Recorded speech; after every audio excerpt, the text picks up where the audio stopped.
Mesdames, Messieurs, bonsoir et bienvenue pour cette nouvelle soirée organisée par l'association Infiniscience qui, vous le savez maintenant, œuvre depuis près de 10 ans à la diffusion des connaissances scientifiques. Cette nouvelle soirée, elle est exceptionnelle pour deux raisons. La première, c'est que nous sommes dans la semaine de la fête de la science et que beaucoup d'associations vont vous proposer tout au long de cette semaine de découvrir différents domaines scientifiques de manière ludique. Et le thème de cette fête de la science cette année, c'est science et sport. Alors rassurez-vous, on ne va pas vous demander de faire des pompes dans ce très bel amphi du Polydôme, non. Ça, on l'a demandé à 200 collégiens, mais je vous en parlerai dans un instant, qui sont allés au sommet du Puy-de-Dôme. La deuxième raison pour laquelle cette soirée est exceptionnelle, c'est parce que nous célébrons le 400e anniversaire du génie clermontois Blaise Pascal. Cet homme, né le 19 juin 1623 à Clermont-Ferrand, était, vous le savez, philosophe et scientifique. Alors à Infiniscience, on n'a pas cherché bien longtemps pour savoir qui pouvait représenter au mieux notre scientifique clermontois. Il nous fallait trouver un homme de lettres et un scientifique. Évidemment, Étienne Klein, c'est vous qu'il fallait que nous invitions ce soir, car vous avez écrit plus de 50 ouvrages traitant à la fois des sciences et de la philosophie des sciences, notamment un, et je suis obligé de le dire ici, à Clermont-Ferrand, deuxième capitale française du rugby, on va dire, un écrit avec Johnny Wilkinson qui s'intitule « Le rugby quantique ». C'est d'actualité. Vous êtes directeur depuis 2006 du laboratoire de recherche sur la matière au CEA et vous animez tous les vendredis après-midi l'émission La Conversation scientifique sur France Culture. Mais avant de vous laisser la parole, j'aimerais revenir un instant sur l'événement que nous avons organisé le 19 juin dernier, date du 400e anniversaire de Blaise Pascal, l'expédition scientifique de 200 collégiens du Puy-de-Dôme entre la place de Jaude et le sommet du Puy-de-Dôme pour marcher presque dans les pas de Blaise Pascal. Alors un court-métrage d'une dizaine de minutes a été réalisé par l'association Le Projecteur et je vous propose que nous le regardions ensemble.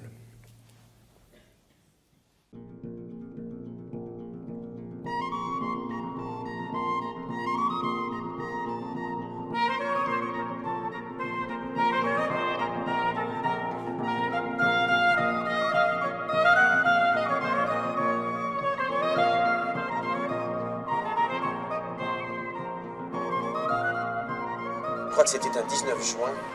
Je suis né près de la cathédrale. Le 19 juin 2023, 400 ans après sa naissance, un bien curieux personnage refait son apparition dans les rues de Clermont-Ferrand. Le célèbre Clermontois Blaise Pascal était de retour.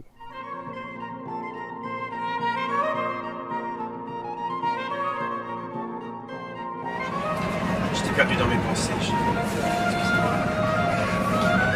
Poisson chaud.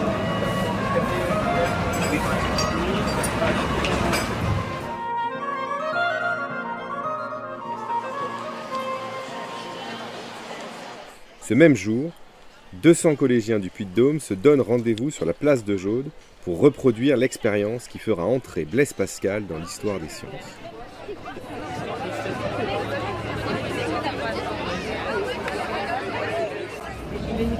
Aujourd'hui, vous allez faire une expérience extraordinaire. L'expérience du vide qui m'a permis de donner mon nom à la mesure de la pression qui s'exprime en Pascal. Tout le monde sait ce que c'est la pression atmosphérique, tout le monde a révisé. Parce qu'il y a un contrôle en haut du Puy-de-Dôme, je vous préviens. C'est alors que j'ai eu une idée de Clermontois, c'est-à-dire une idée de génie. J'ai eu une idée de Clermontois parce que je savais, en ayant vécu à Clermont, et alors qu'une partie de ma famille était encore à Clermont, notamment ma sœur Gilberte avec son mari, Florin Perrier, eh bien j'ai eu l'idée de les faire monter au sommet du Puy-de-Dôme. Si la pression de l'air existe, j'ai en effet pensé qu'elle devait être plus grande au pied de la montagne qu'en haut de la montagne. Pourquoi? La hauteur? Mais alors la hauteur de quoi? La hauteur de la montagne? Qu'est-ce qu'elle fait la hauteur de la montagne? Tu brûles? Il y a une plus grande masse d'air au-dessus de nous à Clermont que si on est au sommet du Puy-de-Dôme. Pour s'en convaincre, les élèves réalisent une première mesure de pression au niveau de la place de Jaude. Alors il paraît que vous êtes tous dotés de cette nouvelle machine? Et je vous propose de regarder la pression ici tout de suite. Elle est en ce moment même, dites-moi si vous êtes d'accord, de 967 hectopascales. On est d'accord ?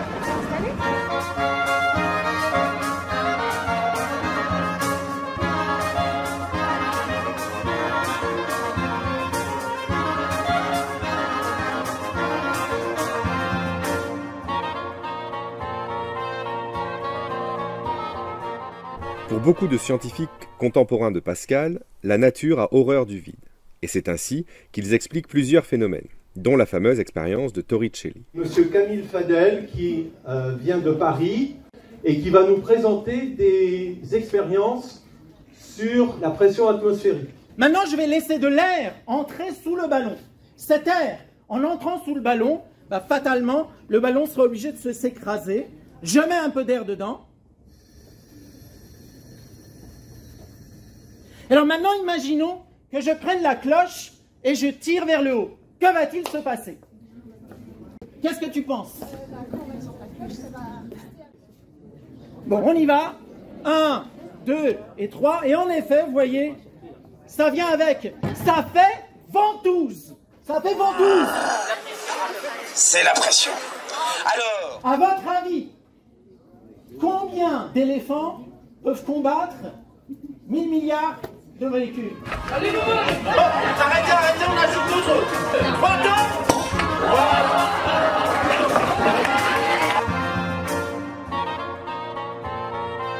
Alors maintenant, la question est, pourquoi est-ce que l'eau ne descend pas dans la bouteille? alors Torricelli se demande pourquoi ce mercure ne tombe pas dans le récipient.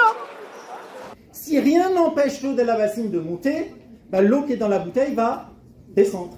Et il imagine que c'est la pression de l'air qui pousse le mercure dans le tube.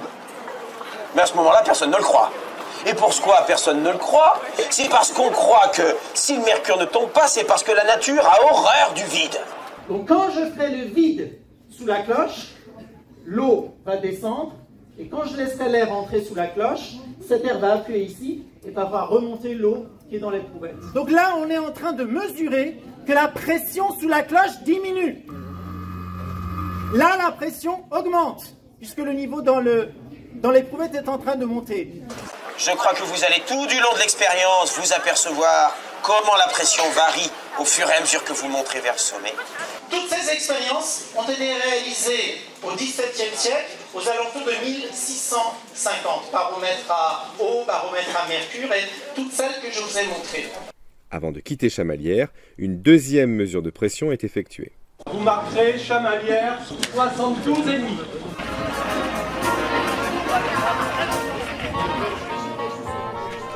À Royat, après avoir été accueillis par le maire de la commune, les élèves réalisent à l'avancée une troisième mesure de pression. Hectopascal.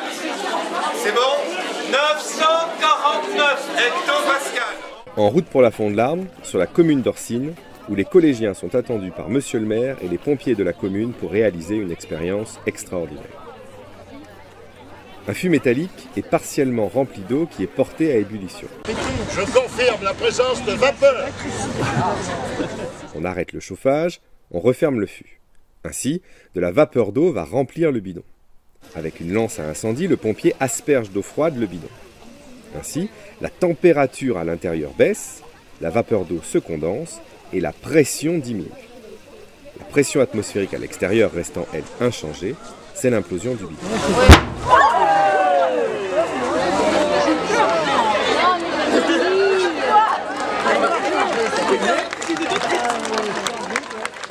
Une fois remis de leurs émotions, les collégiens font une mesure de pression et se rendent vers la gare du panoramique des Dômes.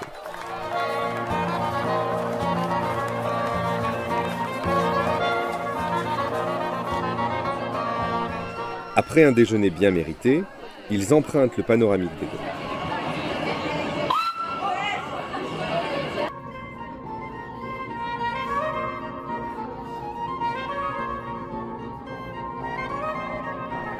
Au cours de l'ascension, ils regardent comment la pression atmosphérique évolue. Aucun doute, elle baisse lors de l'ascension du volcan. Et alors, au fur et à mesure qu'il montait, ils s'aperçoivent que le niveau de mercure varie dans le tube qui monte, mais que le niveau de mercure est toujours le même pour celui qui reste ici au minimum.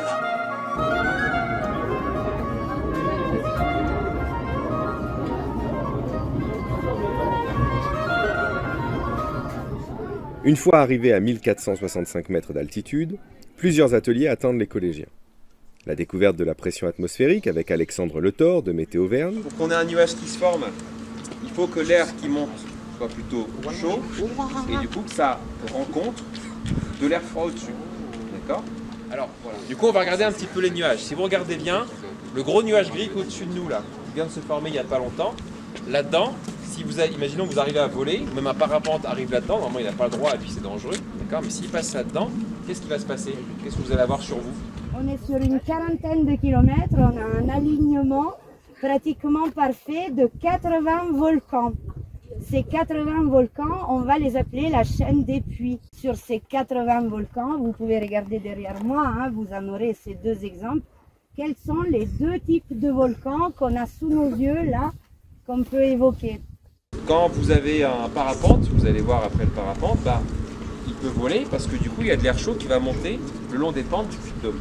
Donc nous on va simuler comme si on avait du coup une journée d'été dans la bouteille. Vous allez voir ce qui se passe. La découverte de la chaîne des puits et du site du Puy de Dôme et une initiation technique au parapente. Quand il y a assez d'énergie, et hop, on va avoir des colonnes d'air. Vous avez déjà vu les oiseaux, qu'est-ce qu'ils font ?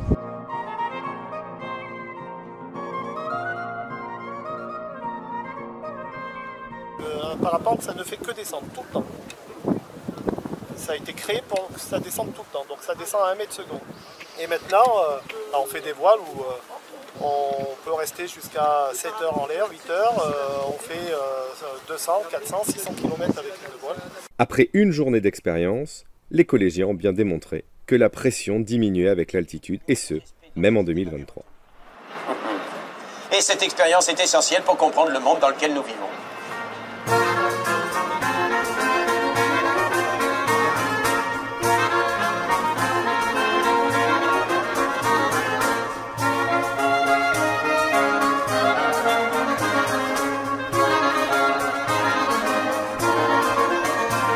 Et je vous souhaite de devenir comme moi un grand génie clermontois.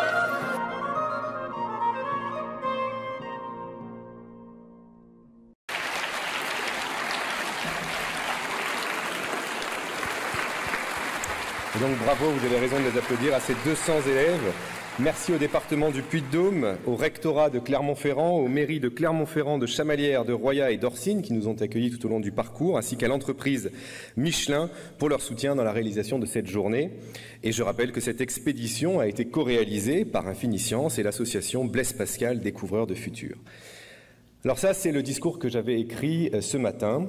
Et je ne pouvais pas commencer cette conférence sans dédier la soirée, évidemment, à notre parrain Hubert Reeves, qui est décédé aujourd'hui et qui était là le 23 novembre 2016 et qui était revenu aussi en 2019. Donc voilà, on va lui dédier la soirée et on nous a demandé si ce soir vous voyez les étoiles, eh bien de les regarder. Apparemment, elles auront plein de choses à vous dire sur Hubert Reeves. Je crois qu'on peut applaudir aussi, ouais, peut-être.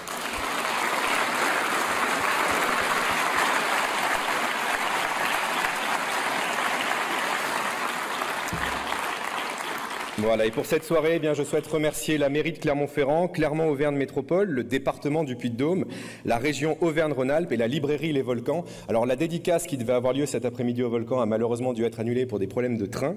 Mais rassurez-vous, hein, les Volcans nous ont remis les livres et si vous êtes intéressés, vous pourrez les trouver à la sortie.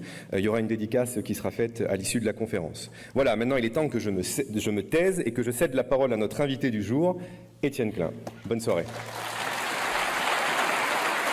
Ou là, ou assis. Allez.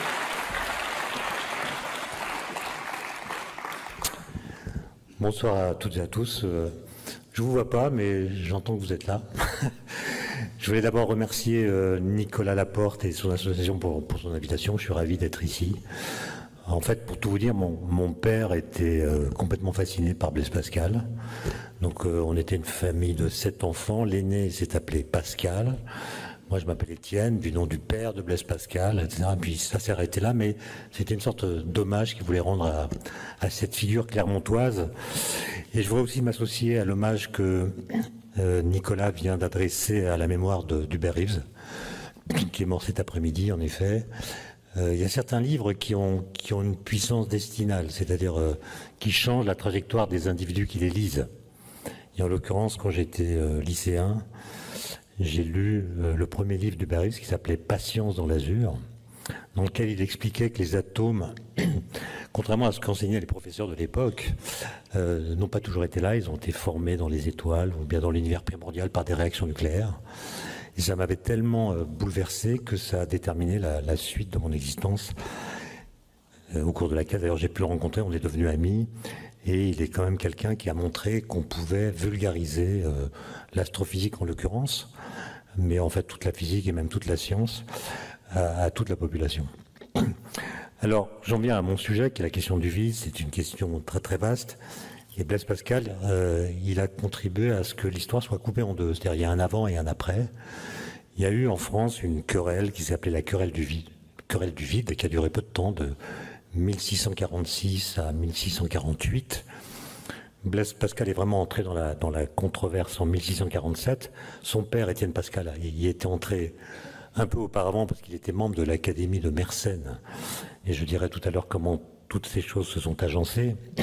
Mais il me semble que, pour faire court, et puisqu'on célèbre depuis quelques jours la semaine de la science, la physique, on pourrait presque la présenter comme une sorte de démarche qui nous permet de sortir du contexte particulier dans lequel nous sommes.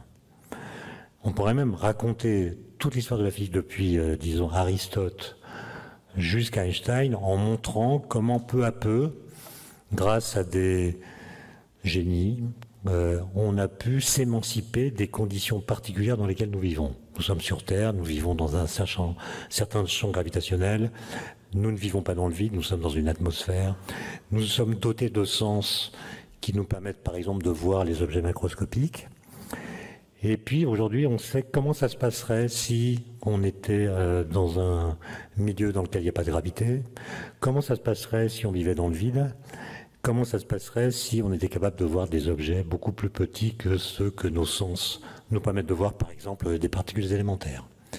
Et donc la physique, c'est une discipline qui permet finalement d'aller se faire voir ailleurs grâce à ce qu'on appelle des expériences de pensée, qui permettent d'imaginer ce qui se passerait si on était ailleurs que là où nous sommes. Alors, j'ai pas le temps de raconter cette histoire, je vais quand même vous donner quelques étapes cruciales. D'abord, la question du vide. Dans les livres, on raconte qu'elle commence au 5e siècle avant Jésus-Christ, chez les Grecs, notamment par l'intermédiaire d'un philosophe qui s'appelle Démocrite, qui vivait donc au 5e siècle. Il a écrit beaucoup de livres, il en a écrit plus de 80, mais on les a perdus. Et il ne reste que quelques fragments, un peu plus d'une centaine, dans lesquels on croit que se fonde là une façon de voir le monde qui s'appelle l'atomisme. L'idée que n'existeraient que les atomes et le vide. En réalité, les choses ne sont pas si claires. Quand on regarde, non pas les traductions en français des fragments de Démocrite, mais quand on regarde ce qu'il a écrit en grec ancien, moi, je ne suis pas capable de le faire, mais j'ai des amis qui sont capables de le faire, notamment Hayes Winsman. On s'aperçoit que le mot grec qui désignait le vide, en grec ancien, qui est le mot kénon, ne se retrouve pas dans les fragments de Démocrite. En fait, le fragment le plus célèbre fait écho et répond à un autre texte écrit par un contemporain de Démocrite qui s'appelait Parménide. Parménide a écrit un grand poème dans lequel il dit ceci, qui a là encore coupé l'histoire en deux. Il dit « L'être est, le non-être n'est pas ». Voilà. Et ce qui peut être pensé et ce qui est sont une seule et même chose. C'est une phrase un peu bizarre parce qu'il vient de penser le non-être et il dit que ne peut exister que ce qui peut être pensé. Alors il vient de dire que le non-être ne pouvait pas exister. Donc c'est des débats compliqués.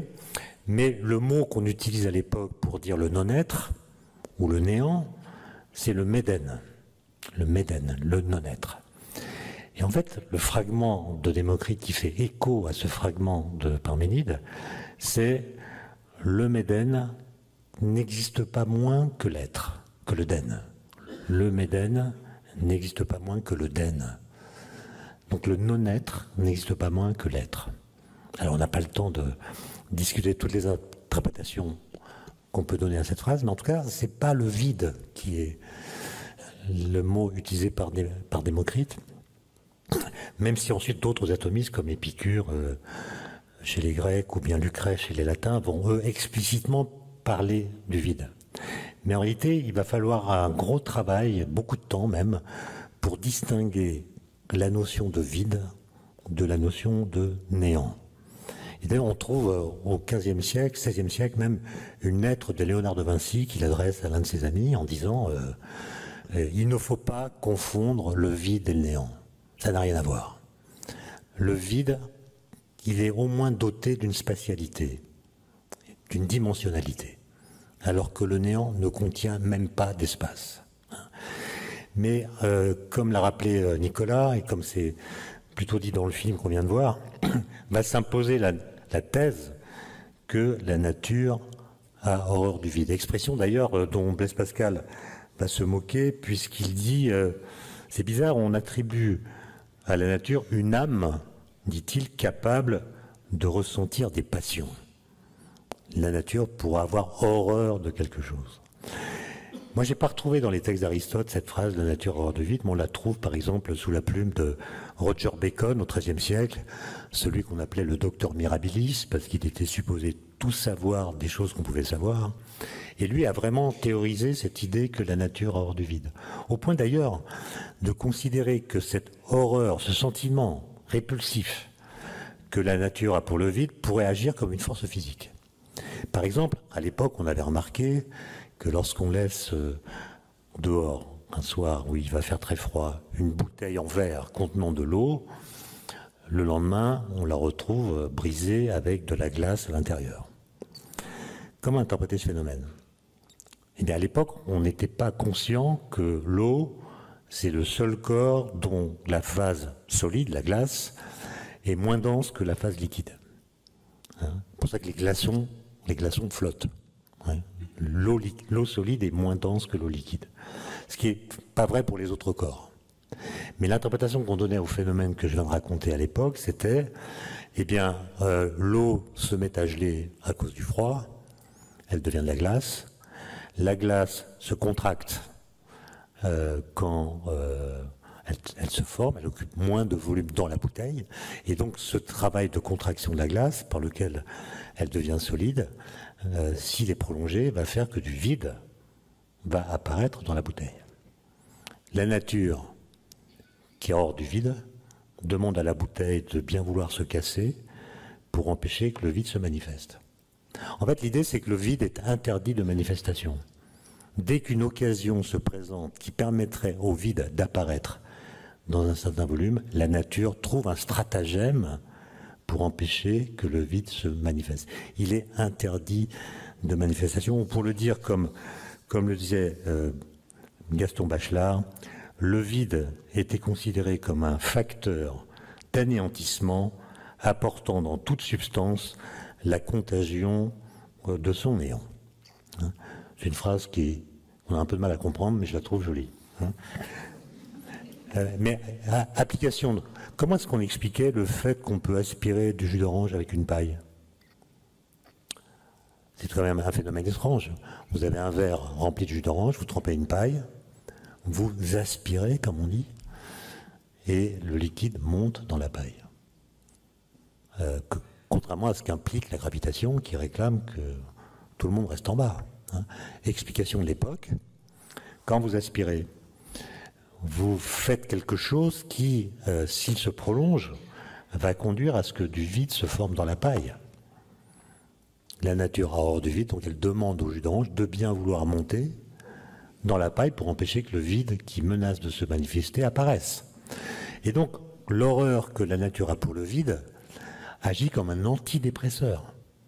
Dès qu'il y a une dépression quelque part, La nature demande à la matière qui est alentour, qu'elle soit liquide, gazeuse, solide, ça dépend des circonstances, demande à cette matière de se mobiliser, donc en gros de se déplacer, pour que le vide ne puisse pas apparaître.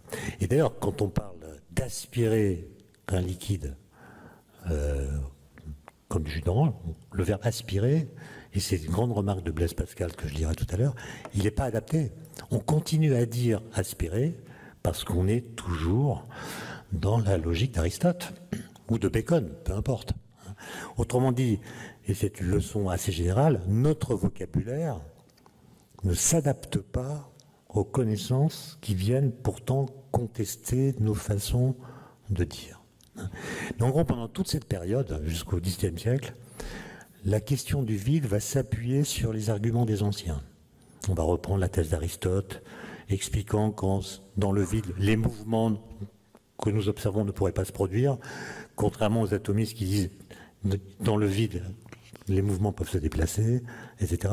Le point important, c'est que la question devient vraiment philosophique à partir du moment où la distinction que j'ai rappelée tout à l'heure entre le vide et le néant devient claire. Pour une raison simple, c'est que l'idée de néant est une idée qui est, comme le dira Bergson, destructrice d'elle-même. Autrement dit, si vous pensez le néant, si vous l'imaginez, votre intellect, que vous le vouliez ou non, à partir du moment où il tente de le saisir, va en faire quelque chose que par définition le néant ne peut pas être. Votre intellect va lui attribuer une dimensionnalité, une matérialité, une substantialité que le néant par définition ne peut pas avoir. Donc c'est une idée destructrice d'elle-même au sens où dès que vous pensez le néant, vous en faites quelque chose que le néant ne peut pas être. Pour le dire de façon plus simple, penser le rien n'est jamais penser à rien. Et du coup, à partir du moment où vous dites que le vide n'est pas le néant, que le vide c'est quelque chose de particulier, alors ça devient beaucoup plus intéressant puisque vous allez en changer la définition. Au lieu de dire le vide c'est ce qui reste quand on a tout enlevé, définition qui conduirait à identifier le vide avec le néant, on retire tout, il reste le néant. Eh bien, si le vide est quelque chose de particulier, sa définition devient le vide, c'est ce qui reste quand on a tout enlevé, sauf le vide. Voilà. Et là, ça devient intéressant. Alors l'histoire, comme je l'ai dit, va s'accélérer au XVIIe siècle.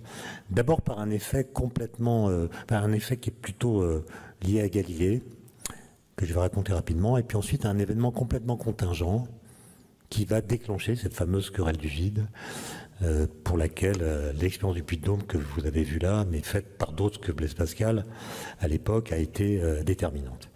En fait, Galilée, lui, il intervient dans cette histoire parce que, comme vous le savez, il s'intéresse aux lois du mouvement, et Galilée, sans se prononcer sur le fait que le vide existe ou non, imagine par une sorte d'expérience de pensée que le vide peut être un milieu de pensée.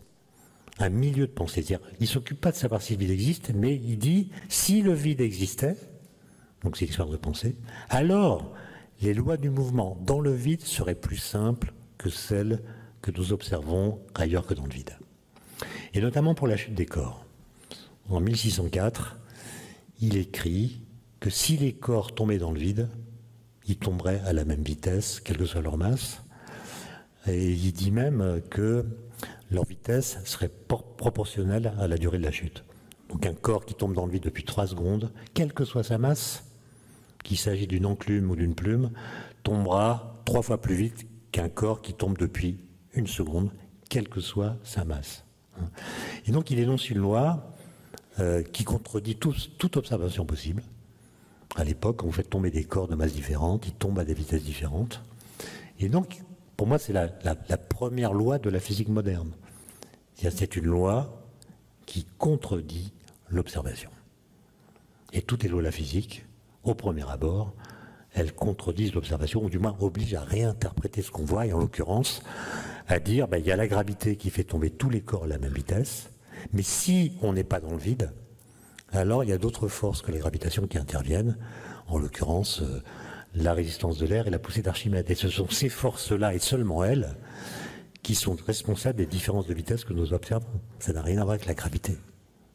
Et l'erreur d'Aristote, qui lui pensait que les corps tombaient à des vitesses proportionnelles à leur masse, l'erreur d'Aristote a été d'attribuer à la gravitation des événements, des phénomènes qui ne viennent pas d'elle. D'ailleurs, c'est une remarque de Galilée, la loi d'Aristote a été enseignée pendant des siècles, sans jamais être contestée. L'idée que les corps tombent avec des vitesses qui sont proportionnelles à leur masse, on l'apprend comme ça, elle semble évidente, mais quand on y réfléchit, elle est absurde. Est-ce que vous avez déjà vu un rocher pesant, disons, 10 000 fois plus qu'un caillou, tomber 10 000 fois plus vite? Donc la loi d'Aristote, elle est à l'évidence fausse. Mais personne ne s'en offusque. Personne ne songe à la valider complètement, à faire des expériences spécifiques pour vérifier qu'elle est vraie ou pas. Et Galilée, lui, a un petit doute, il dit ça m'étonnerait qu'elle soit vraie. Et il va donc, en 1604, publier cette loi de la chute des corps, la vraie, si on peut dire. Et il va la trouver, non pas du tout en faisant des expériences. Enfin, si, il fait des expériences. Par exemple, il va faire tomber une pierre dans de la mélasse, il va la faire tomber dans de l'eau, il va voir qu'elle est moins freinée dans l'eau que dans la mélasse, il la fait tomber dans l'air, elle est moins freinée dans l'air que dans l'eau, et il fait une expérience de pensée, qu'est-ce qui se passerait si la résistance du milieu au mouvement devenait nulle? Est-ce que les différences de vitesse que j'observe ne finiraient pas par s'annuler, au point que tous les corps tomberaient à la même vitesse dans un milieu qui n'offrirait aucune résistance au mouvement? Mais il ne peut pas faire l'expérience, puisqu'on ne peut pas faire le vide. On pense même qu'il n'existe pas pour les raisons qu'on a dites. Et donc il va au moins démontrer de façon logique, et non pas expérimentale, que la loi d'Aristote ne peut pas être vraie. Il est impossible qu'elle soit vraie. Comment le montrer? En montrant que si elle était vraie, alors il existerait des situations dans lesquelles les prédictions qu'on pourrait faire à partir de cette loi seraient contradictoires les unes avec les autres. Et l'expérience que Galilée invente, qui est une expérience de pensée, donc c'est une expérience qu'on fait dans sa tête, et non pas dans un laboratoire, on utilise son esprit comme laboratoire, c'est de dire, imaginons qu'Aristote a raison quand il dit qu'un corps lourd tombe plus vite qu'un corps léger. Donc on va prendre une grosse pierre et une petite pierre, et on va les relier l'une à l'autre par une ficelle. Que dit Aristote si j'imagine que je laisse tomber l'ensemble formé par les deux pierres reliées l'une à l'autre, je les laisse tomber d'une certaine hauteur? Que dit Aristote? Aristote dit l'ensemble formé par les deux est plus lourd que la grosse pierre toute seule, donc va tomber plus vite que la grosse pierre toute seule. Mais en même temps, pendant la chute, la petite pierre qui tombe moins vite que la grosse va tendre la corde verticalement et faire parachute. Et donc la petite pierre va freiner la chute de la grosse. Donc l'ensemble va tomber moins vite que la grosse pierre toute seule. Conclusion, ça tombe plus vite et ça tombe moins vite. Comment résoudre le paradoxe?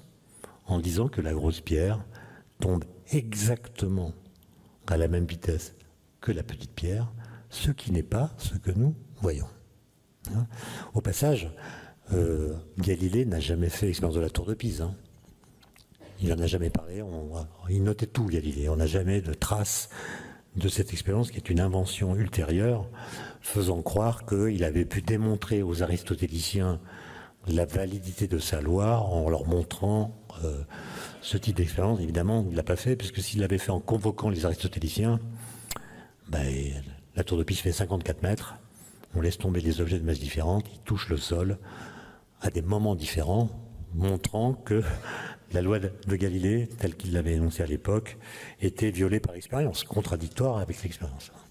Donc voilà, là il y a l'idée que le vide est un milieu intellectuel dans lequel on peut projeter des situations qui vont servir à, disons, examiner la validité, la cohérence des lois physiques auxquelles on fait référence. Et après, il va se passer un... Mais encore une fois, Galilée ne dit pas dans ses textes s'il croit à l'existence du vide ou pas. Il ne se prononce pas là-dessus. Mais en 1640, il va y avoir un événement complètement contingent qui se passe à Florence. Bon, Galilée, il est maintenu en résidence surveillée dans un petit village à côté de Florence. Il est vieux, il va mourir 2 ans plus tard. Il est quasi aveugle, il n'arrive pas à lire les courriers qu'il reçoit. Il a un assistant qui s'appelle Evangelista Torricelli, qui l'aide beaucoup. Et ils vont recevoir une lettre écrite par les fontainiers de la ville de Florence. Florence est la ville de la Renaissance, et elle veut montrer ce statut particulier qu'elle a en faisant de temps en temps des démonstrations magnifiques des fontaines qui sont installées un peu partout dans la ville, grâce à des pompes à eau, qui sont celles qu'utilisent les paysans de l'époque pour vider les fossés des champs qui sont inondés. Donc c'est des pompes qu'on actionne avec une grande roue, et l'eau qui est pompée, c'est celle du fleuve qui coule à Florence, qui s'appelle l'Arno. Bon. Et les fontainiers se rendent compte que quand la hauteur de pompage, la hauteur entre le niveau de l'eau dans laquelle on pompe et la pompe elle-même, devient supérieure à 18 coudées, 18 coudées ça fait 10 mètres, ça ne marche plus. On n'arrive pas à faire monter l'eau au-delà de 10 mètres en pompant, même si on pompe avec beaucoup de force. Et donc, il convoque des artisans, des ingénieurs qui changent les pièces des pompes, qui modifient le diamètre du tube utilisé. Enfin, ils font toutes sortes d'expériences, qui racontent d'ailleurs dans la lettre écrite à Galilée en disant Galilée, on ne comprend pas. On ne comprend pas ce qui se passe. Et Galilée, très vite, parce qu'il a été depuis des années en correspondance avec l'un de ses amis, qui voit d'ailleurs régulièrement, qui s'appelle Baliani. Baliani, c'est un Florentin qui a des idées sur le fait qu'il y a une pesanteur de l'air qui empêche que le vide se manifeste facilement. Et Galilée, en discutant avec Torricelli, associe ce qu'il a compris de ce qu'a dit Baliani avec le problème qu'ont rencontré les fontainiers de Florence. Et je le dis avec mes mots, mais vous pourrez lire ses réponses dans des textes publiés. Il dit en gros, mais le problème des fontainiers, c'est pas un problème technique. C'est pas un problème qui est lié au fait que la pompe aurait tel ou tel défaut qui pourrait être supprimé au point qu'on pourrait améliorer les performances de la pompe. Non, le problème que rencontrent les fontainiers, c'est pas un problème technique, c'est un problème physique. C'est un problème physique qui vient du fait que la nature n'a pas si horreur que ça du vide. Et l'interprétation qu'ils vont proposer consiste à complètement renverser l'argumentation, par exemple, de l'expérience du jus d'orange qu'on aspire avec une paille. Si j'imagine qu'il y a une pesanteur de l'air, ce qu'on appellerait aujourd'hui une pression atmosphérique, j'ai mon verre de jus d'orange. Il y a la pesanteur de l'air qui appuie sur le liquide qui est dans le verre. Si je trempe une paille sans aspirer dedans, cette même pression va appuyer sur le liquide qui est dans la paille. Okay ? Si ensuite j'aspire, je vais diminuer la pression qui est dans la paille. Mais la pression à l'extérieur de la paille va rester la même. Et donc il y aura une différence de pression entre celle qui appuie sur le jus d'orange qui est dans le verre et celle qui appuie sur le jus d'orange qui est dans la paille. Et en fait, c'est la pesanteur de l'air qui va appuyer sur le liquide qui est dans le verre pour le faire monter dans la paille. D'accord ? Et puisque la hauteur qu'on ne peut pas dépasser si on prend de l'eau, c'est 10 mètres, ben ça veut dire que la pression atmosphérique, en fait, la pesanteur de l'air, elle est énorme. Elle vaut 10 tonnes par mètre carré. 10 tonnes par mètre carré. C'est-à-dire que si vous prenez 1 mètre carré de surface, par exemple sur le sol, 1 mètre carré, là, il faut imaginer qu'il y a 10 tonnes qui appuient dessus. Mais comme la pression elle est isotrope, ben dessous il y a aussi 10 tonnes. Et puis cette pression elle appuie sur notre corps. Mais notre pression interne équilibre cette pression extérieure, de sorte qu'on ne sent pas la pression ou la pesanteur de l'air qui appuie sur notre corps. Mais c'est une pression très intense que nous ne sentons pas parce qu'elle est contrebalancée par d'autres pressions qui lui sont opposées. C'est ça l'hypothèse. Alors, en 1644, donc un peu plus tard, Torricelli va essayer de faire une expérience. Alors, selon les historiens, j'ai pas réussi à savoir s'ils ont vraiment réussi à la faire. Mais il paraît qu'ils ont tenté de faire un tube de 10 mètres, ce qui n'est pas évident à faire, hein, qu'ils ont accroché au balcon d'une villa à Florence, en la trempée dans de l'eau, pour vérifier qu'elle restait en effet en sustentation sur 10 mètres. Si on avait bouché le haut du tube convenablement, je ne sais pas s'ils ont réussi. En tout cas, très rapidement, Torricelli a eu l'idée de remplacer l'eau par un liquide beaucoup plus dense. Il a même choisi le plus dense connu à l'époque, qui s'appelait le vif-argent, qui est l'ancien nom pour le mercure. Le mercure a une densité qui est égale à 13,6. Ça veut dire qu'un litre de mercure pèse 13,6 fois plus qu'un litre d'eau, donc 13,6 kilos. Et donc Torricelli va, avec un assistant, il va prendre une cuve, la remplir de mercure, prendre un tube transparent, en verre, le boucher dans la partie, il va le prendre verticalement, il le bouche en bas, avec, je crois qu'il utilisait la panse de brebis, je sais pas quoi. Il remplit de mercure sur 1 mètre, il bouche le tube. Une fois que cette opération est terminée, il va plonger le tube dans le liquide de mercure. Une fois que la pointe du bas, enfin l'embouchure du bas est immergée, il enlève le bouchon en mettant sa main. Hein, donc, commission hygiène et sécurité de l'époque, c'était pas terrible. Bon, il est mort à 39 ans en même temps. Hein, et il regarde ce qui se passe. Et il voit que la colonne de mercure, qui faisait 1 mètre, descend dans le tube, et puis elle finit par s'immobiliser. Il mesure la hauteur de la colonne depuis le niveau de mercure, il trouve 76 cm. Je parle en unité moderne, 76 cm. Il pousse un cri de joie parce que 10 mètres divisé par 13,6, ça fait 76 cm.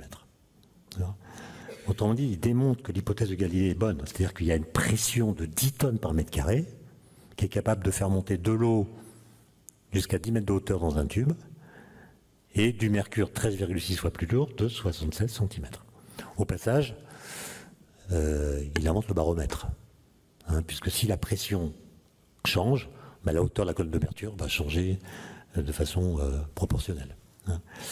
Et toute la question, c'est qu'est-ce qu'il y a dans le tube, dans les 24 cm qui étaient au début de l'expérience occupés par du mercure et qui à la fin sont en apparence vides. Alors, Torricelli ne publie pas parce qu'il a peur de l'Inquisition. Donc il parle d'un gaz raréfié, enfin il tourne d'une matière subtile. Bon, il ne dit pas que c'est du vide, parce que l'Inquisition n'aime pas l'hypothèse du vide pour des raisons théologiques que vous devinez facilement. Et d'ailleurs, donc il ne publie pas, mais il va se balader en Italie pour faire l'expérience devant des doctes, devant des visiteurs. Et notamment en décembre 1644, il va faire l'expérience à Rome, devant un certain nombre de personnes, dont l'abbé Mersenne. L'abbé Mersenne, c'est un Parisien, un ecclésiastique, qui a fondé une académie. À l'époque, il y avait pas mal d'académies qui étaient des lieux où on pouvait discuter librement, contrairement à l'université qui était complètement aristotélicienne. Mais dans les académies, voilà, on peut discuter. Bon. Mersenne rentre à Paris, il est impressionné par l'expérience, il en parle à tout le monde. À tout le monde, c'est-à-dire Blaise Pascal, d'abord à son père, Étienne Pascal, qui est membre de l'Académie de Mersenne.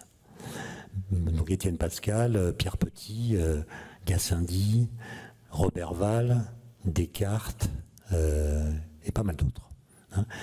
Et voilà, ils vont se mettre à discuter de qu'est-ce qu'il y a dans le tube, dans la partie libérée par le mercure. Étienne Pascal, avec Pierre Petit, essaie de refaire l'expérience de Torricelli, mais les verres qu'ils utilisent ne sont pas assez résistants pour supporter le poids du mercure, ils cassent. Hein. Et là, il se passe un événement assez curieux, c'est que Étienne Pascal, donc le père, est obligé de quitter Paris pour une histoire politique. que j'ai pas bien comprise, donc je vais pas me risquer à vous la raconter, mais bref, il est prié d'aller se faire voir ailleurs, voilà, au moins pendant quelques temps. Et il s'installe à Rouen. Il s'installe à Rouen où il y a des verriers qui font des verres de très très grande qualité. Et Pierre Petit et Étienne Pascal vont refaire l'expérience de Torricelli, avec du mercure donc, avec un verre qui tient, quoi. Et puis ils vont faire d'autres expériences. Il paraît qu'ils ont fait l'expérience avec un tube de 10 mètres, dans lequel ils ont mis de l'eau, et puis une autre dans laquelle ils ont mis du vin. Bon, le vin, il est coloré, donc on voit plus facilement comment varie le niveau, et la densité du vin n'est pas exactement la même que celle de l'eau. Le vin est un peu moins dense que l'eau, donc si c'est vrai, alors il doit y avoir une petite différence de niveau quand on prend un tube de 10 mètres entre celui atteint par l'eau et celui atteint par le vin, mais j'ai pas réussi à trouver la preuve que cette expérience a eu lieu. Elle est évoquée ici ou là, mais bon, il n'y a pas de certitude. Mais en tout cas, ils ont fait l'expérience avec du mercure. Il y a toutes sortes d'expériences qu'ils ont faites, qui sont assez géniales. Et comme je vous l'ai dit, Blaise Pascal, il va rentrer dans la bataille en 1647. Mais il va y rentrer vraiment à fond. Hein. Il veut régler la question. Il s'attribue d'ailleurs des vertus qui sont... Ça me gêne de le dire ici, mais il y a des moments où il ment un peu, quoi. Par exemple, voilà ce qu'il dit dans le traité du vide qui est paru après sa mort et qui est en fait incomplet. Il dit, voilà, le consentement universel des peuples et la foule des philosophes concourent à l'établissement de ce principe que la nature souffrirait plutôt sa destruction que le moindre espace vide. Donc l'idée des philosophes, c'est que la nature préférait disparaître elle-même plutôt que de laisser place au vide. Quelques esprits plus élevés en ont pris un plus modéré, car encore qu'ils aient cru que la nature a de l'horreur pour le vide, ils ont néanmoins estimé que cette répugnance avait des limites et qu'elle pouvait être surmontée par quelque violence. Mais il ne s'est encore trouvé personne qui ait avancé ce troisième principe, à savoir que la nature n'a aucune répugnance pour le vide, qu'elle ne fait aucun effort pour l'éviter et qu'elle l'admet sans peine et sans résistance. Sous-entendu, je suis le premier à le penser. Et ça, c'est faux. Baliani, il avait pensé. Il y a aussi le fils d'un brasseur hollandais qui s'appelait Nedam, qui en 1629 avait écrit un texte dans lequel il expliquait qu'il y a une pesanteur de l'air qui empêche le vide de se manifester. Et donc, voilà, mais peu importe. Et donc Blaise Pascal prend le problème à bras-le-corps, même si, comme je viens de le dire, l'idée du vide était déjà dans l'air, si je peux dire. Hein. Et il va donc publier dans un premier texte une sorte de compte-rendu de toutes les expériences que son père et lui-même et d'autres avaient pu faire à Rouen avec des verres de bonne qualité. Et puis, comme vous le savez bien ici, il a écrit une lettre absolument géniale à son beau-frère, Florin Perrier, donc l'époux de sa sœur, qui habitait ici à Clermont. Blaise Pascal, lui, il vivait un peu à Paris, un peu à Clermont. Et vous la connaissez, cette lettre. Si vous ne la connaissez pas, je vous invite vraiment à la lire. C'est un chef-d'œuvre littéraire hein, et scientifique, puisque dedans, il explique qu'il y a des expériences cruciales. Il y a des expériences qui peuvent trancher des débats philosophiques. Des arguments qu'on attribue plutôt à Karl Popper au XXe siècle, qui a défini des critères de scientificité permettant de dire d'une théorie qu'elle est scientifique. Eh bien, Blaise Pascal, en fait, tous les arguments de Popper les exprime d'une façon ou d'une autre dans ses lettres. Et aussi dans d'autres lettres qu'il a écrites au Père Noël. Le Père Noël dont il est question, c'est pas le Père Noël des sapins, hein, c'est le révérend Père Noël, qui était le directeur de la Compagnie de Jésus, qui lui a écrit un livre qui s'appelle La plénitude du vide, en montrant que le vide ne pouvait pas exister, il était nécessairement plein dès qu'il se manifestait. Et dans l'une des réponses de Blaise Pascal, il a 23 ans, 23 ans, il a un culot. Il écrit au Père Noël, c'est pas qu'il se moque de lui, mais si le gars qui lit la lettre de Blaise Pascal est intelligent, il comprend que Blaise Pascal se fiche de lui. Mais c'est dit d'une façon tellement bien tournée que si le gars est un peu bête, il ne s'en rend pas compte. Hein. Et à la fin d'une de ses lettres, il dit cette phrase que je trouve incroyable. Il dit qu'il ne faut pas confondre le vide et le néant, bon, comme le disait Léonard de Vinci. Et il dit « Le vide tient le milieu entre le néant et la matière ». Ce qui, à mon avis, est la meilleure définition du vide quantique, sur lequel peut-être on parlera tout à l'heure. Hein. Mais donc, il propose à son beau-frère Florin Perrier d'escalader le Puy de Dôme avec un tube de Torricelli, Mercure, d'en monter un avec des gens qui peuvent observer la variation du niveau à mesure que l'ascension se poursuit jusqu'au sommet. Et puis en bas, je crois que c'est dans un couvent qu'on a installé un baromètre de référence, parce qu'il peut y avoir des variations de la météo qui font ici, en bas, changer la hauteur du tube. Et l'expérience est faite, je crois, en septembre 1648, si ma mémoire est bonne. Et Florin Perrier écrit un compte-rendu magnifique dans lequel, en effet, il est démontré que la pesanteur de l'air diminue avec l'altitude. Et Blaise Pascal, comme vous le savez, à Paris, va refaire l'expérience à la Tour Saint-Jacques, qui fait 54 mètres. Là, j'ai un petit doute, à vrai dire, hein, parce que j'ai escaladé, parce qu'on peut escalader la Tour Saint-Jacques, qui est pas très loin de Notre-Dame, hein, par un escalier. Alors, si vous avez le vertige, c'est pas possible, parce qu'à un moment, il faut marcher au-dessus du vide, si j'ose dire. Mais au pied de la tour, il y a la statue de Blaise Pascal que tout le monde connaît. Mais le guide qui m'a accompagné, avec d'autres, nous a dit qu'en fait, c'est pas là que l'expérience a été faite historiquement. Que l'expérience aurait été faite dans une autre tour Saint-Jacques, qui portait le même nom, mais qui n'appartenait pas à la même église, qui était au sommet de la montagne Sainte-Geneviève. Donc là, le dénivelé total depuis la Seine, c'était la hauteur de la montagne, qui n'est pas énorme, hein, c'est quelques dizaines de mètres, plus la hauteur de la tour. Ce qui fait plus que la tour Saint-Jacques, qui est, elle, au niveau de la Seine. Parce que 54 mètres, c'est quand même pas beaucoup pour voir une différence de pression. Bon, donc la question reste ouverte. Mais donc là, Blaise Pascal va publier son récit de la grande expérience des liqueurs. Donc essentiellement, c'est la lettre à Florin Perrier, les résultats de l'expérience, puis des commentaires qu'il fait. Et il va commencer à rédiger un traité du vide qui va laisser inachevé et qui sera publié sous forme donc partielle par son beau-frère après sa mort. Et c'est un truc que j'ai pu voir à la BNF. On peut voir l'édition originale, annotée de la main de Blaise Pascal. C'est assez émouvant. Et dans ce texte, il y a des passages assez incroyables. Par exemple, il parle de ce qui se passe quand un bébé tète le sein de sa mère ou de sa nourrice. Je pourrais vous le citer exactement, mais je préfère le faire de façon approximative sans consulter mes notes. Mais il dit en gros, voilà, on dit que le bébé aspire le lait maternel. Mais en fait, il aspire rien du tout. En fait, c'est que il va par succion diminuer la pression de l'air dans sa bouche. Et c'est la pression atmosphérique appuyant sur le sein qui va faire sortir le lait.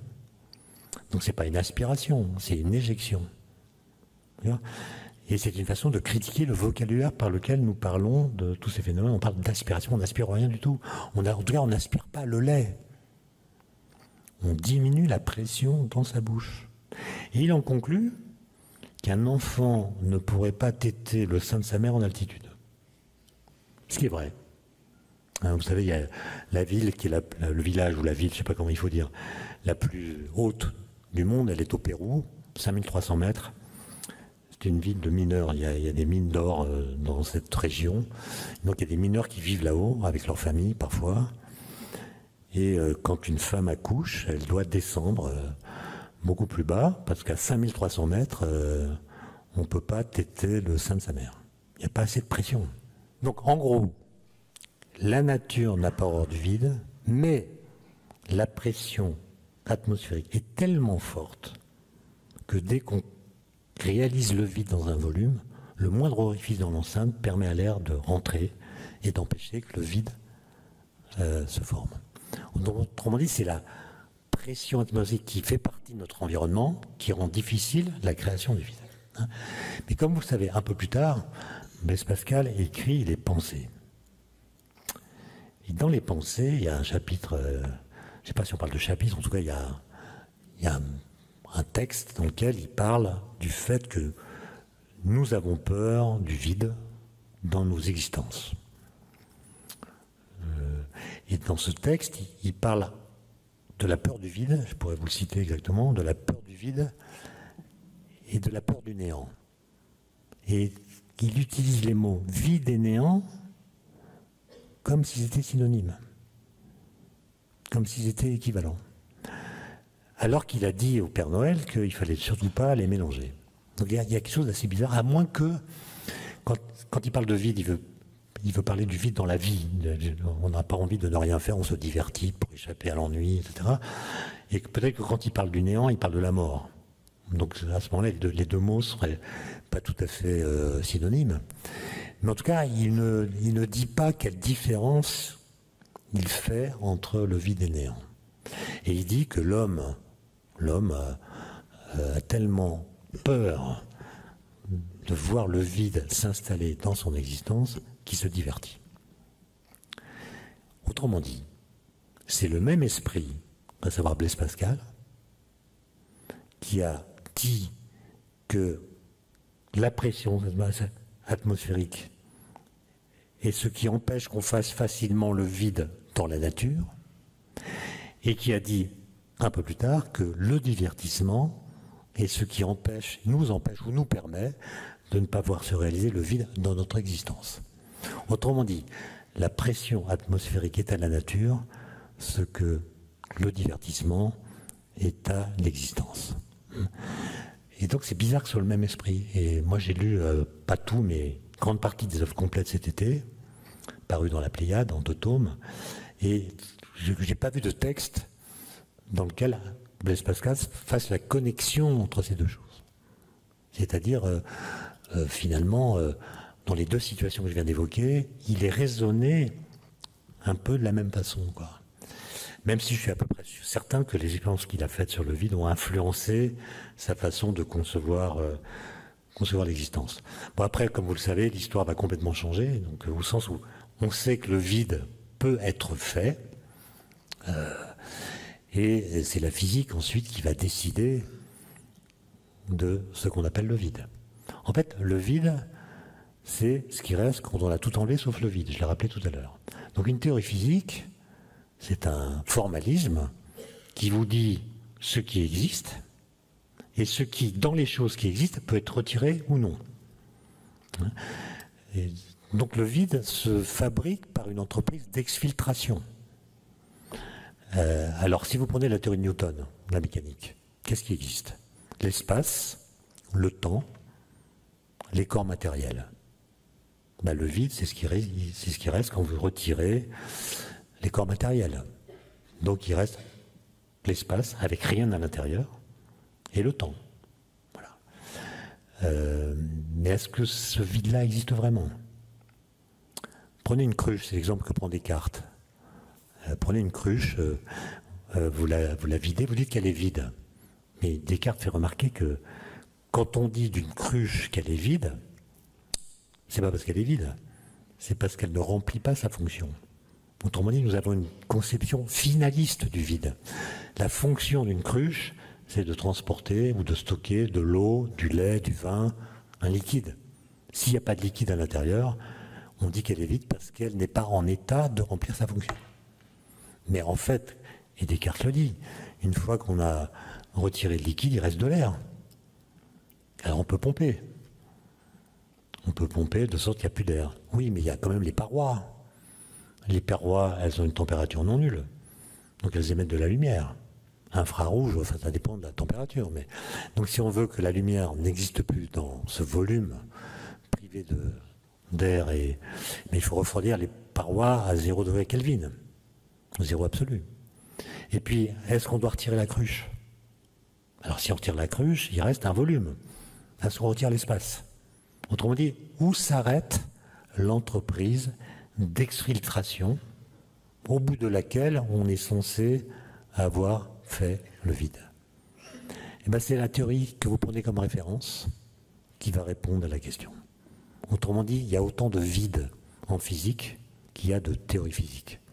Comme vous le savez, au XIXe siècle, on va comprendre que la lumière est un phénomène ondulatoire.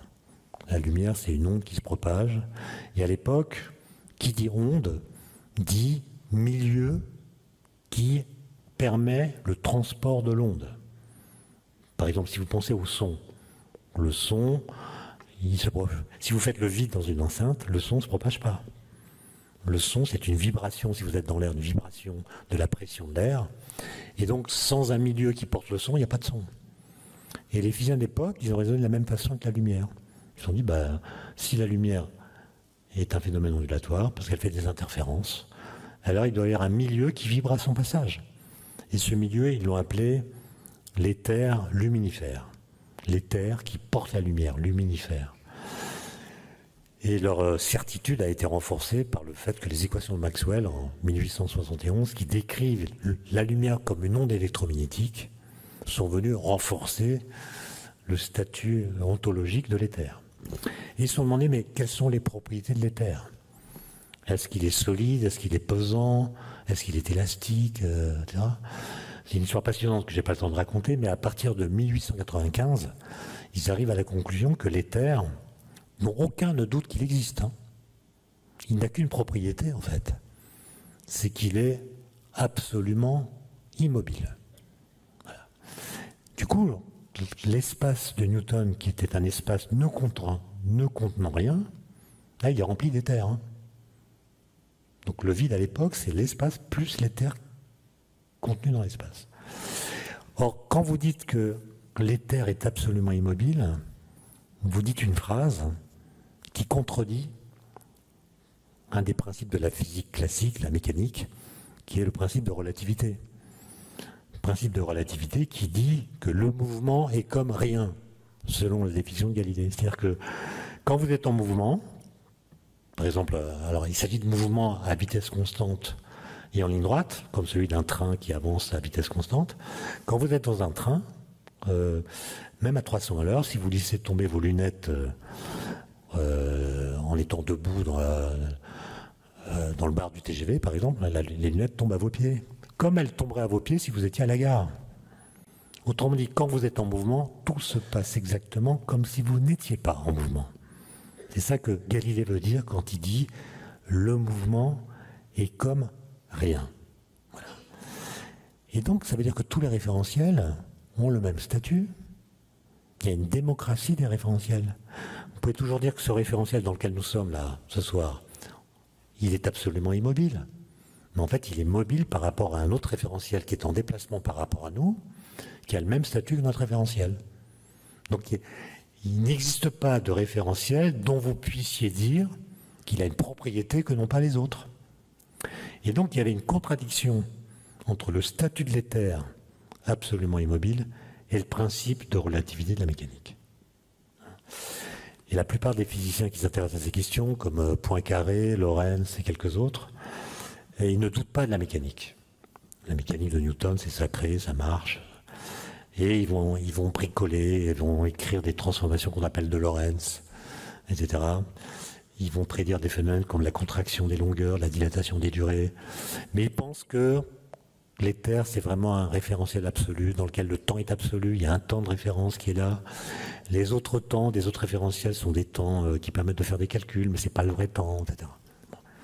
Et puis arrive un jeune homme qui dit ce problème de l'éther là, l'éther nous pose des problèmes. Je proclame que l'éther n'existe pas et les problèmes qu'il pose, du coup, disparaissent. Ce jeune homme, il s'appelle Einstein. D'accord ? Et Einstein, il va vider le vide. Et il va supprimer l'éther du vide. Il va vider le vide. Alors, ça ne va pas être le retour à l'espace newtonien, parce qu'il va fonder la notion d'espace-temps en postulant que la vitesse de la lumière est un absolu. Il va garder le principe de relativité de Galilée, mais il va ajouter le fait que la vitesse de la lumière est un absolu, c'est-à-dire qu'elle ne dépend pas des référentiels, elle est la même, quelle que soit la vitesse de la source qui émet la lumière, quelle que soit la vitesse de l'observateur qui mesure cette vitesse, etc. Donc, vous voyez, le vide a été rempli d'éther, puis c'est vidé. Puis après arrive la physique quantique, qui va remplir le vide d'autres trucs qui sont des particules virtuelles, qui sont des objets qui sont là, mais qu'on ne peut pas retirer. Donc c'est un vide qui est plein, mais il est plein de choses qu'on ne peut pas retirer.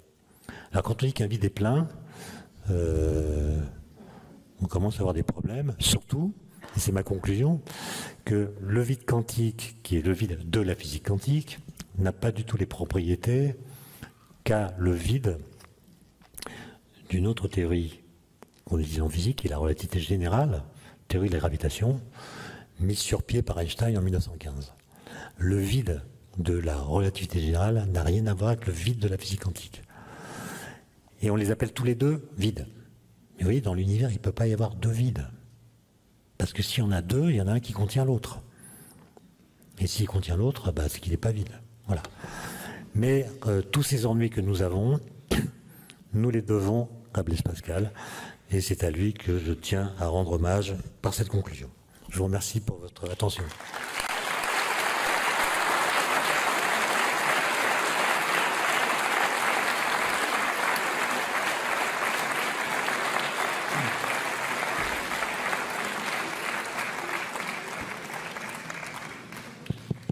Les questions au pupitre?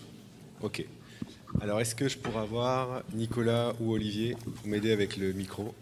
Alors, si vous avez des questions, levez la main et on va venir vous voir. Alors, il y en a une tout en haut.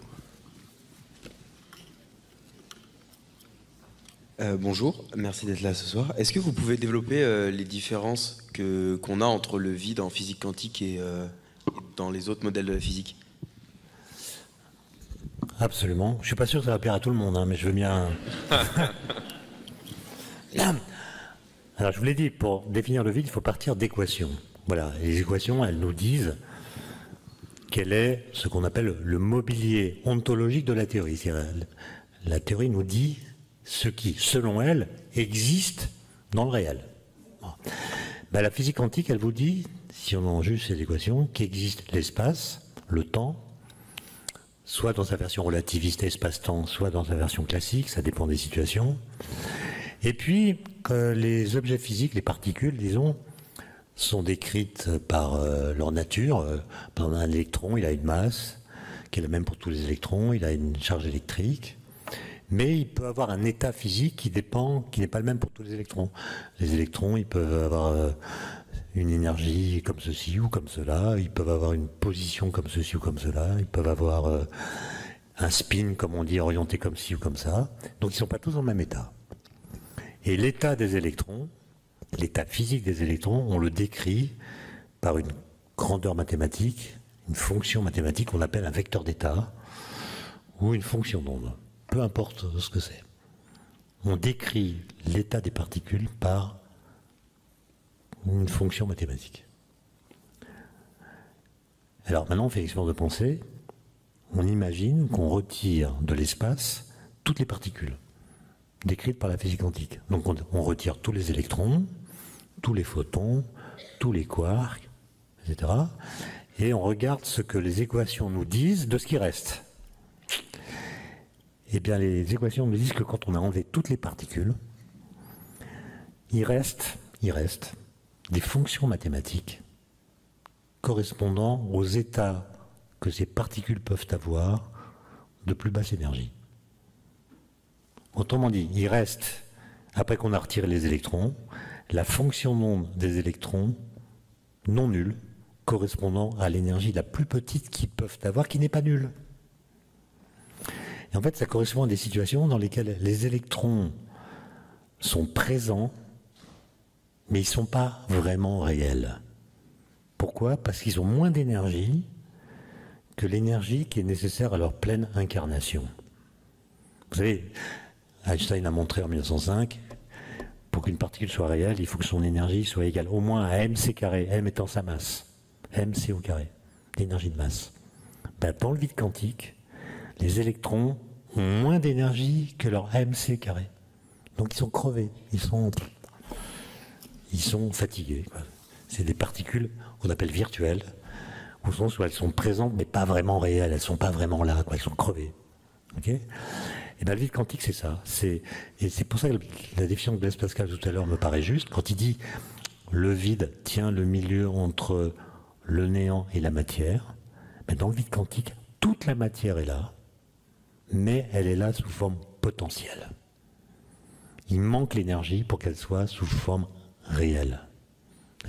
Et ça, c'est très précieux évidemment pour les physiciens, puisque, comme vous le savez, l'univers évolue. Donc il se refroidit, l'espace est en expansion.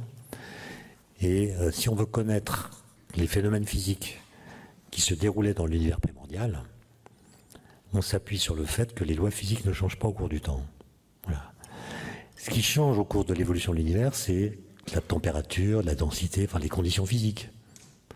Mais si on crée une collision de particules à haute énergie, comme on fait au CERN à Genève, pendant un petit moment, celui de la collision, pendant un petit volume d'espace, la collision va déposer dans ce volume une énergie énorme, une densité d'énergie énorme, qui correspond à celle qui existait dans l'univers quand il était très jeune.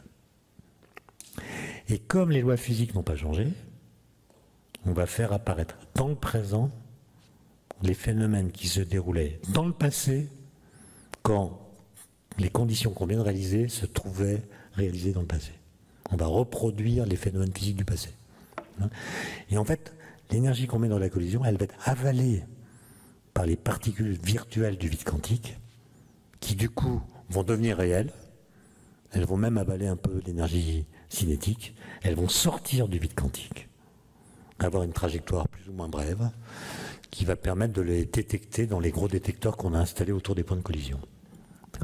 Donc le vide quantique, c'est un milieu dans lequel on peut faire des expériences et qui sert à vérifier nos théories sur ce qu'a été l'univers primordial. Alors qu'en relativité générale, la théorie d'Einstein, là il y a des débats aussi. Donc imaginez, ce que dit la théorie d'Einstein, c'est que la gravitation, c'est pas une force qui se déploie au travers de l'espace, c'est une déformation de l'espace-temps, c'est une déformation de la géométrie de l'espace-temps. L'idée, c'est que la gravitation est un effet purement géométrique. Ce n'est pas une force qui se déploie dans l'espace. Eh bien, qu'est-ce qui se passe quand on veut retirer tout ce qu'il y a dans l'espace? La matière, l'énergie, le rayonnement, etc. Eh bien, il y a des gens qui disent, finalement, la théorie dit qu'il y a une sorte de collage entre le contenu et le contenant. Donc, si on enlève le contenu, le contenant part avec. Et donc, le vide de la relativité générale, ce serait le néant. Et puis, il y a d'autres qui disent, si on enlève la matière, on a l'espace-temps de la relativité restreinte, sans courbure, qui est là. Donc, il y a des débats. Mais le point important, il y a des débats d'autant plus compliqués qu'on peut faire intervenir la constante cosmologique ou pas. Je ne vais pas rentrer dans les détails. Le point important, c'est que le vide quantique n'est pas le même que le vide de la relativité générale. Et ces deux théories qu'on n'arrive pas à unifier, enfin, il y a des tentatives, mais du coup, on a un problème de définition. Qu'est-ce qu'on doit appeler le vide? Moi, je pense que si on veut que les discussions soient claires, quand on parle du vide, en physique contemporaine, on doit préciser si on parle du vide quantique ou du vide de la relativité générale. Ce n'est pas les mêmes. Et leur différence est une illustration de l'incompatibilité qu'il y a entre ces deux théories qui ne conçoivent pas la même structure pour l'espace-temps. Bonsoir. Quand vous parlez des électrons, des chocs d'électrons qui diminuent, vous faites peut-être allusion aux particules de boson qui, au départ, n'a pas de masse et donc est indétectable pratiquement. Là, vous parlez du boson de Higgs, c'est ça? Oui, c'est ça. En effet, le boson de Higgs, dont on a beaucoup parlé en 2012, quand il a été découvert, c'est une histoire de vide. Je vous le fais court. Dans les années 1960, on a mis sur pied une théorie qui s'appelle le modèle standard de la physique des particules. Une théorie quantique, d'une élégance incroyable, puisqu'elle décrit les trois interactions fondamentales, autres que la gravitation, qui sont la force électromagnétique et les forces nucléaires. Il y en a deux, la faible et la forte. Ces 3 théories sont décrites à partir des mêmes principes fondamentaux qui sont eux-mêmes liés au concept de symétrie. C'est-à-dire qu'en fait, à chacune de ces interactions, on peut associer un groupe de symétrie. Et après, on déroule le truc. On écrit ce qu'on appelle un Lagrangien, tout va bien, on prédit les phénomènes. C'est une époque où on construit des accélérateurs, on fait des expériences de haute énergie, comme on dit. Et la théorie en question, le modèle standard, permet de comprendre tous les résultats expérimentaux qu'on obtient. Sauf que, en 1963, il y a des physiciens qui se disent qu'est-ce qui se passerait si ce modèle standard était vraiment vrai? C'est-à-dire, qu'est-ce qui se passerait si on en tirait toutes les implications? Et ce qu'ils découvrent, il y a un calcul assez simple, c'est que si le modèle standard était vrai, alors les masses de toutes les particules élémentaires devraient être nulles. Nul, ça veut dire égal à 0. Donc le modèle standard prédit que le photon doit avoir une masse nulle, ce qui est vrai. L'électron devrait avoir une masse nulle, c'est faux. Les quarks, on ne parlait pas de quarks à l'époque, mais je simplifie un peu l'histoire, les quarks devraient avoir une masse nulle, c'est pas vrai. Donc il y a une contradiction entre les mesures qu'on peut faire et ce que prédit le modèle standard. Donc la plupart des gens disent, parce qu'on a tous été à l'école, on sait que quand une théorie est contredite par des faits, il faut changer la théorie. Mais si vous reprenez l'exemple de Galilée tout à l'heure, c'est pas si vrai. Puisque la loi de la chute des corps, elle énonce une situation qui contredit l'observation. Et donc, il y a 3 jeunes physiciens à l'époque, 2 Belges qui s'appelaient François Englert et Robert Brout, et puis un Écossais qui s'appelle Peter Higgs. Les 2 premiers publient un papier en juin 1964, un tout petit papier, 1 page et demie, ce qu'on appelle une lettre. Et puis Peter Higgs va publier le même calcul au mois d'août 64, donc quelques mois plus tard. C'est la même idée. Ils ne se connaissaient pas, ils ont fait ça indépendamment. Leur argument est le suivant. Ils disent, mais certes, il y a une contradiction entre le modèle standard et les mesures. Mais souvenons-nous de Galilée. Il y a des situations où la théorie contredit l'observation tout en permettant quand même de l'expliquer. Donc il se pourrait que le modèle standard ait raison quand il dit que les masses des particules élémentaires sont nulles. Et ils disent, peut-être que depuis Newton, on se trompe complètement sur le concept de masse. Quand on pense matière, automatiquement, on pense masse. Quand on pense masse, on pense matière. Autrement dit, on n'arrive pas à penser le concept de matière sans aussitôt penser le concept de masse. C'est 2 notions qui sont complètement intriquées dans notre tête. Et donc, on en déduit que la masse d'une particule vient du fait que cette particule est une particule de matière. Comme elle est de matière, elle a forcément une masse. Parce qu'une particule de matière qui n'aurait pas de masse, ça ne peut pas exister. Et donc, la masse est une propriété primitive des objets élémentaires. Et les 3 physiciens dont je viens de parler, ils étaient tout jeunes à l'époque, ils étaient post-doc, ils avaient 25 ans. Ils disent, peut-être que la masse des particules n'est pas une propriété primitive qu'elles possèdent du fait qu'elles sont de matière, mais une propriété secondaire qu'elles acquièrent du fait de leur interaction avec le vide qui n'est pas vide. Voilà. Et donc ils imaginent que dans l'espace vide, en fait il y a un champ quantique, qu'on appellera par la suite le champ de Higgs, avec lequel les particules interagissent plus ou moins. Et je vais vous donner une métaphore pour comprendre. Imaginez que le champ de Higgs en question soit un champ de neige. Il y a de la neige partout dans l'espace. Imaginez que les particules aient des skis. Donc elles glissent sur la neige, plus ou moins bien, selon la qualité du fartage de leurs skis. Donc des particules qui ont des skis parfaitement fartés vont avancer sur la neige sans frottement. Donc elles iront à la vitesse de la lumière, et nous qui les regardons passer, nous dirons qu'elles ont une masse nulle, parce que les objets de masse nulle vont forcément à la vitesse de la lumière. Mais si les particules ont des skis mal fartés, elles vont frotter sur la neige, aller moins vite que la lumière, et nous qui les regardons passer, nous dirons, tiens, elles ont une masse non nulle.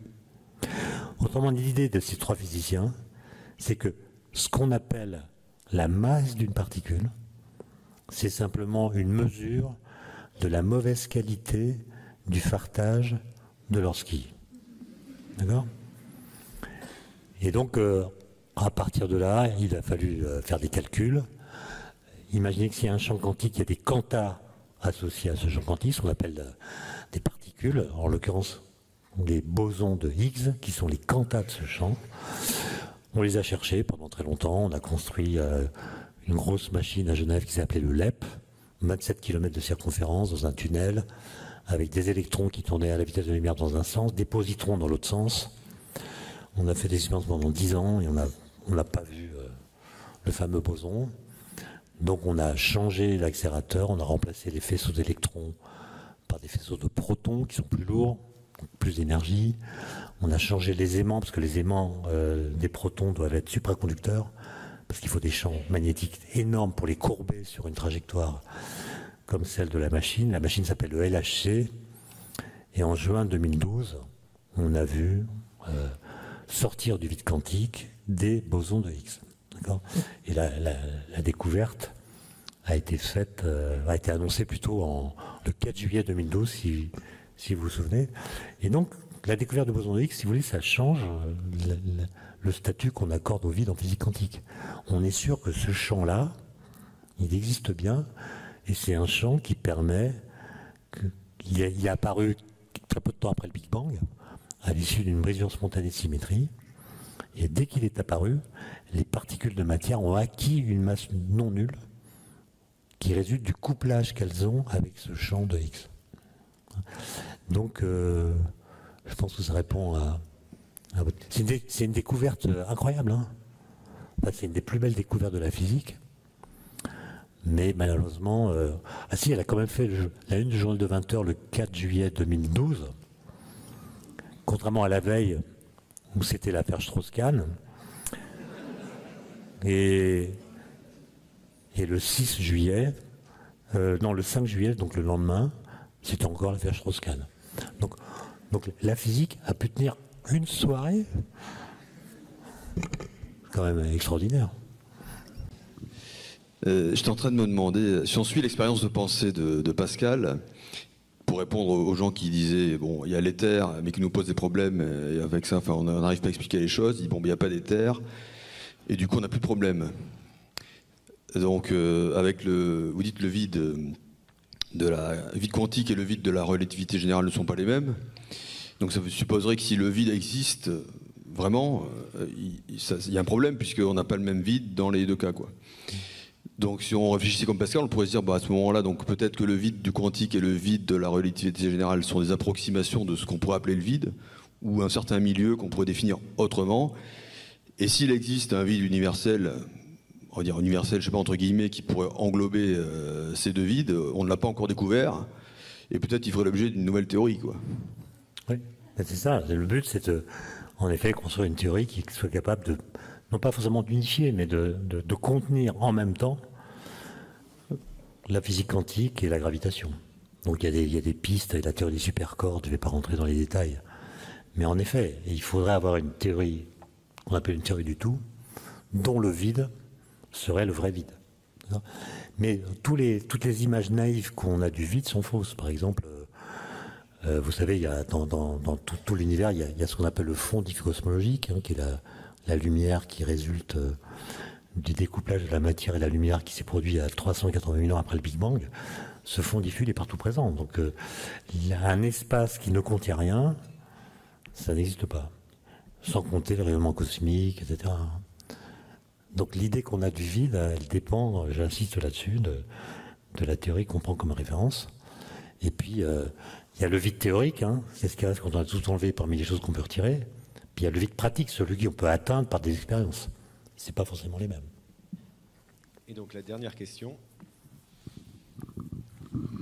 Oui, je voulais poser une question à propos du vide de l'espace, qui est un autre vide peut-être, mais je me posais la question de savoir si est-ce que la notion d'infini s'oppose-t-elle à la notion de néant?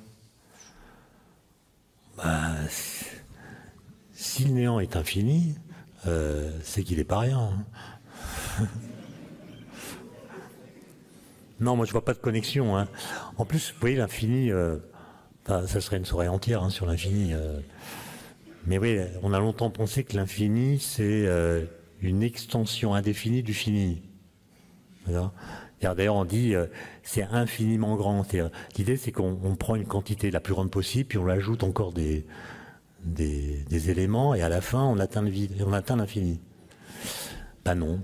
Non, il n'y a aucun moyen d'atteindre l'infini en partant du fini. Et donc, l'infini, c'est vraiment une catégorie à part.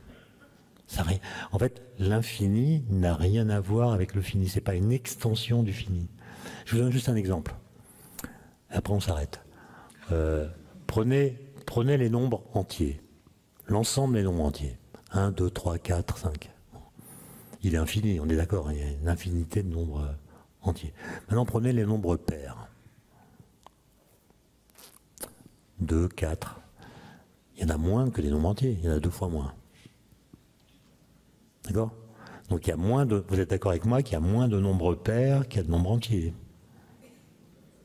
Il y en a 2 fois moins. Ok? Mais pourtant, je peux écrire dans une colonne les nombres entiers, dans la colonne à côté les nombres pairs, et à chaque nombre entier, je peux associer un nombre pair. À 1, j'associe 2, à 2, j'associe 4, à 3, j'associe 6, et je peux le faire pour tous les nombres des 2 colonnes. Donc il y en a 2 fois moins, et il y en a le même nombre. Ça, c'est la définition d'un ensemble infini.